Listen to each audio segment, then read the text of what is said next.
சர்வாதிகி அப்படின்னு பேர் கொடுக்குறார். சர்வாதிகி அப்படின்னா எல்லா சர்வ காரணங்களுக்கும் காரணமா இருக்கிறதுனால சர்வ ஆதிகி அப்படின்னு சொல்லி அர்த்தம் கொடுக்கிறார். இன்னொரு அர்த்தம் கொடுக்கிறார். சர்வாதிகி அப்படின்னா எல்லா பலன்களுக்கும் அவர் தான் காரணமா இருக்கார். பகவான் என்ன பண்றாரு, நமக்கு எல்லாத்தையும் கொடுக்குறார். அவர் வெறும் மோட்சத்தை மட்டும் காட்டல.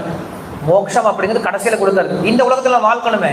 நீங்க என்ன சொல்லுவாங்க, நிறைய பேர் கேட்பாங்க, சுவாமிஜி நீங்க பார்த்தாலும் மோட்சம் மோட்சம் சொல்லிட்டு இருக்கீங்க, சாகிறதுக்கு அப்புறம் விஷயத்த பேசிட்டு இருக்கீங்க, சாகும் போது இங்க உயிர் வாழ்றதா பேசுங்க சுவாமிஜி அப்படின்னு கேட்பாங்க. அப்ப உயிர் வாழும் பொழுது நமக்கு தேவையான விஷயத்தெல்லாம் யார் தான் கொடுக்கறது? பகவான் தான் கொடுக்குறாரு. ஸோ பகவான் என்ன பண்றாரு, தன்னை கொஞ்சம் கொஞ்சமா கொடுத்து கடைசி தன்னையை கொடுக்குறாரு. இன்னைக்கு துவாதசி இல்லையா? ஸோ துவாதசி அன்னைக்கு என்ன பண்ணுவாங்க, பொதுவா அகத்திக்கீரை கொடுப்பாங்க. யாருக்கு? பசுமாட்டுகளுக்கு கொடுப்பாங்க. அகத்திக்கீரை பசுமாட்டுக்கு துவாதசி கொடுத்தா ரொம்ப புண்ணியமான விஷயம். ஸோ என்ன பண்ணுவாங்க, பசுமாட்டுக்கு கூப்பிட்டு கொடுக்கணும். பசுமாட்டுக்கு எப்படி கூப்பிடுறது? பசுமாடே வா, வந்து அகத்திக்கீரை சாப்பிட கூப்பிட முடியும்? வராது. எதை காட்டணும்? எந்த கீரையை காட்டணும்? புளிச்சக்கீரையை காட்டி அகத்திக்கீரை கொடுக்க முடியாது. எந்த கீரையை காட்டணும்? அகத்திக்கீரை தான் காட்டணும். அகத்திக்கீரையை காட்டு கூப்பிடுறோம். பசுமாடு பக்கத்துல வருது, கடைசியில் எதை கொடுக்கணும்? அகத்திக்கீரை தான் கொடுக்கணும். மறுபடியும் கருவேப்பிலை கொடுக்க முடியாது இல்லையா? ஸோ அகத்திக்கீரையை காட்டி அந்த பசுமாட்டை பக்கத்தில் இழுத்து கடைசியில் எதை கொடுக்குறோம்? அகத்திக்கீரை கொடுத்துரும். ஸோ பகவான் அதான் பண்றார். பகவான் முதல்ல தன்னையே காட்டிக்கிறார். தன்னுடைய நாமம் ரூபம் குணம் லீலைகளை காட்டுறார். நம்மள ஈர்க்கிறார்.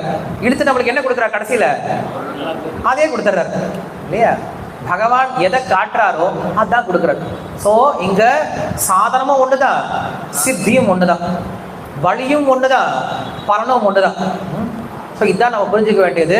சர்வாதிகி அப்படின்னு அர்த்தம் கொடுக்குறாரு. இங்க உபாயம் ஒண்ணுதான், உபயம் ஒண்ணுதான். சகல பல பிரதோகோ விஷ்ணு அப்படின்ற அர்த்தம் கொடுக்குறார். ஸோ இப்படியாக நாம் பகவானை தனியா எங்கேயோ போய் அடையணும் அப்படின்ற அவசியம் கிடையாது. இங்கேயே நம்ம ஹரிநாமம் பண்றோம் இல்லையா, இதுவே பகவானை அடைந்ததுக்கு சமம் தான். பகவானை பத்தி கேட்கிறோம் இல்லையா, இங்கேயே நம்ம பகவான் அடைஞ்சிட்டோம். பகவானை பார்க்கறோம் இல்லையா, இதுவே பகவான் அடைஞ்சது சமம் தான். இது கர்மத்துல இப்படி கிடைக்காது. கர்ம காலத்துல நீங்க யஜ்யம் பண்ணா சொர்க்கத்துக்கு போவீங்க, தானம் பண்ணீங்கன்னா உங்களுக்கு நல்லது நடக்கும் இல்லையா? இது ஞானத்துல இப்படி வராது. ஆனா பக்தியில மட்டும் ரெண்டுமே ஒண்ணுதான், வழிமுறையும் ஒண்ணுதான், பலனும் ஒன்றாக இருக்கு. அதனால இதுக்கு பேரு சர்வாதிகி அப்படின்னு பேர் கொடுத்து